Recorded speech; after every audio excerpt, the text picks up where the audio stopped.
हमारा पहला क्वेश्चन है 1942 ईस्वी में जयप्रकाश नारायण को किस नगर की जेल में रखा गया। तो इसका आंसर है हजारीबाग। एक्सप्लेनेशन देखें। 1942 में भारत छोड़ो आंदोलन स्टार्ट हुआ था। उस समय जयप्रकाश जो नारायण जी थे इन्हें हजारीबाग सेंट्रल जेल में रखा गया था और इन्होंने जो दीवार थी जेल की उसको फांद कर और ये वहाँ से निकल गए। सिखों के 10वें गुरु गुरु गोबिंद सिंह का जन्म कहाँ हुआ था। तो पहले आपको याद रखना है कि सिखों के जो 10वें गुरु थे उनका नाम गुरु गोबिंद सिंह था। अगर इनके जन्म की बात की जाए तो इनका जो जन्म है पटना में हुआ था, जिसे वर्तमान पटना साहिब के नाम से जानते हैं। गुरु गोबिंद सिंह का जन्म 22 दिसंबर 1666 ईस्वी में पटना में हुआ था। इनके पिता की बात की जाए तो इनके पिता का नाम तेज बहादुर जी था। ये 9वें गुरु थे। गुरु गोबिंद सिंह 1675 ईस्वी में ये गुरु बने थे और साथ ही 1699 में इन्होंने खालसा पंथ की स्थापना की थी। ये आपको याद रखना है कि खालसा पंथ की स्थापना कब की गई थी। तो ये 1699 ईस्वी में। और किसने की, तो आपको याद रखना है गुरु गोबिंद सिंह ने। और ये कौन से गुरु थे, तो आप बताएंगे ये 10वें गुरु थे। हमारा जो नेक्स्ट क्वेश्चन है कि सबसे अंत में कौन सी घटना घटित हुई थी। तो इसमें अशोक की जो कलिंग विजय है ये सबसे लास्ट में हुई थी। चंद्रगुप्त मौर्य का जो राज्याभिषेक है वो 321 ईसा पूर्व में मेगास्थनीज थे, वो भारत का आगमन उन्होंने किया था 305 ईसा पूर्व में। अशोक का राज्याभिषेक 277 ईसा पूर्व में हुआ था। अशोक का जो कलिंग विजय था वो 261। ये सारे पॉइंट आपको याद रखने हैं। एग्जाम के पॉइंट ऑफ व्यू से ये बहुत ही इंपॉर्टेंट है। नेक्स्ट हमारा क्वेश्चन है कि आज़ाद दस्ता बिहार में किस आंदोलन के दौरान सक्रिय हुआ था। तो इसकी सक्रियता की अगर बात की जाए तो जो आज़ाद दस्ता था ये भारत छोड़ो आंदोलन यानी कि 1942 के समय ये सक्रिय हुआ था। एक्सप्लेनेशन में देखेंगे तो जयप्रकाश नारायण के नेतृत्व में नेपाल के राजविलास जंगल में आज़ाद दस्ता नामक संगठन का कार्यालय खोला गया था, जिसके माध्यम से युवाओं को क्रांतिकारी प्रशिक्षण दिया जा रहा था। आज़ाद दस्ता का मुख्य उद्देश्य युद्ध कार्यों में सरकार को बाधा पहुंचाना है, यानी कि वो युद्ध के माध्यम से क्षति पहुंचाते थे सरकार को, उनकी संपत्ति की तोड़फोड़ करते थे। नेक्स्ट हमारा क्वेश्चन है कि मगध शासक बिंबिसार का चिकित्सक कौन था। तो आप सभी जानते हैं बिंबिसार का जो चिकित्सक था वो जीवक थे।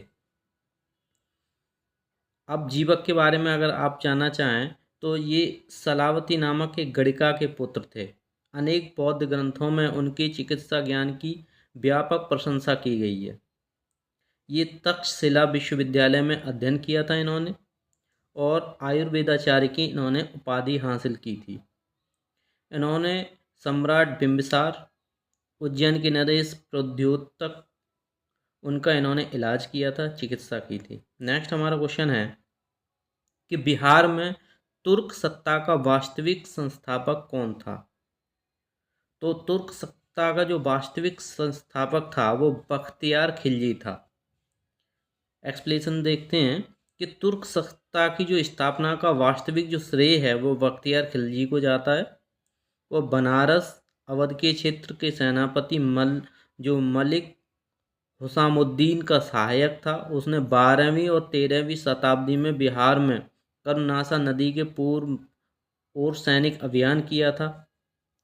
उस समय वहाँ पर सेन शासक लक्ष्मण सेन का शासन था और पाल की पहली महत्वपूर्ण जो सफलता थी वो ओदंतपुरी बिहार शरीफ की विजय थी। 1198 ईस्वी में संपन्न हुई। बख्तियार खिलजी ने ऐबक की संप्रभुता को औपचारिक रूप से स्वीकार किया, मगर व्यवहार में वह अपने विजित क्षेत्रों में शासक बना रहा। उसने अपनी जो राजधानी थी वो लखनौती को बनाया था। हमारा जो नेक्स्ट क्वेश्चन है कि बिहार के प्रथम भारतीय गवर्नर कौन थे। तो बिहार के जो प्रथम भारतीय गवर्नर थे वो हमारे थे सत्येंद्र प्रसन्न सिन्हा जी। आपको इसको याद रखना है। तो जो सत्येंद्र प्रसन्न सिन्हा जी थे वो भारतीय संविधान में संशोधन के लिए मॉन्टेग्यू जो चेम्सफोर्ड प्रस्तावों के आधार पर बने थे। भारत सरकार अधिनियम 1919 को उन्होंने हाउस ऑफ लॉर्ड में पारित करवाया था। 1920 में उन्हें बिहार और उड़ीसा का गवर्नर नियुक्त किया गया था। ब्रिटिश शासन में इस पद पर आसीन होने वाले वो पहले भारतीय थे। इम्पोर्टेंट है, आपको याद रखना है। नेक्स्ट है हमारा क्वेश्चन कि बिहार में जो चौरी चौरा विद्रोह था वो किस वर्ष हुआ था। तो ये जो सन आपको याद रखनी है, तो इसकी जो डेट है करेक्ट वो है हमारी 1798 ईस्वी में। तो बिहार का चौरी जो विद्रोह है, चौरी चौरा अलग है, बिहार का जो चौरी विद्रोह है वो 1798 यानी कि 1795 से 1800 ईस्वी में हुआ था। इस विद्रोह का जो संबंध है वो चुआड़ विद्रोह से है। चोरा चोरी जो विद्रोह है वो यूपी का विद्रोह है, आपको याद रखना है। लेकिन ये चौरी विद्रोह है, इसका जो संबंध है वो चुआड़ विद्रोह से माना जाता है। 1798-99 में दुर्जन सिंह और लाल सिंह के नेतृत्व में यह विद्रोह चरम पर था, जिसे ब्रिटिश सेना के द्वारा कुचल दिया गया। नेक्स्ट हमारा क्वेश्चन है कि किस वर्ष उड़ीसा को बिहार से पृथक किया गया था। उड़ीसा और बिहार किस वर्ष पृथक हुए थे।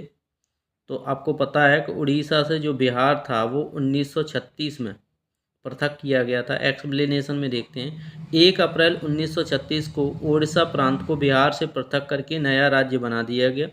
22 मार्च 1912 को बिहार और उड़ीसा प्रांत को बंगाल से अलग कर दिया गया था। झारखंड को एक पूर्ण राज्य के रूप में 15 नवंबर 2000 को बिहार से अलग किया गया था। बोध गया में नेक्स्ट क्वेश्चन है, बोध गया में किसे ज्ञान प्राप्ति हुई थी। तो सभी को पता है कि बोध गया में जो महात्मा बुद्ध थे या गौतम बुद्ध जी थे, इनको ज्ञान की प्राप्ति हुई थी। गौतम बुद्ध जी के बारे में जानते हैं कि गौतम बुद्ध का जो जन्म है वो 563 ईसा पूर्व में कपिल वस्तु के निकट जो लुम्बिनी है उसमें हुआ था। जन्म के 7वें दिन ही इनकी माता की मृत्यु हो गई थी और इनका जो लालन पालन है वो इनकी मौसी प्रजापति गौतमी ने किया था, इनका लालन पालन। और 29 वर्ष की अवस्था में, ये आपको याद रखना है, 29 वर्ष की अवस्था में इन्होंने गृह त्याग दिया था। और बौद्ध ग्रंथों में इस घटना को, बौद्ध ग्रंथों में ये जो घटना है इसे महानिष्क्रमण कहा जाता है। और 6 वर्ष की घोर तपस्या के पश्चात 35 वर्ष की आयु में पूर्णिमा की रात को पीपल वृक्ष के नीचे निरंजना जो नदी है यहाँ पर बुद्ध को ज्ञान प्राप्त हुआ और इन्हें गौतम बुद्ध कहा जाने लगा।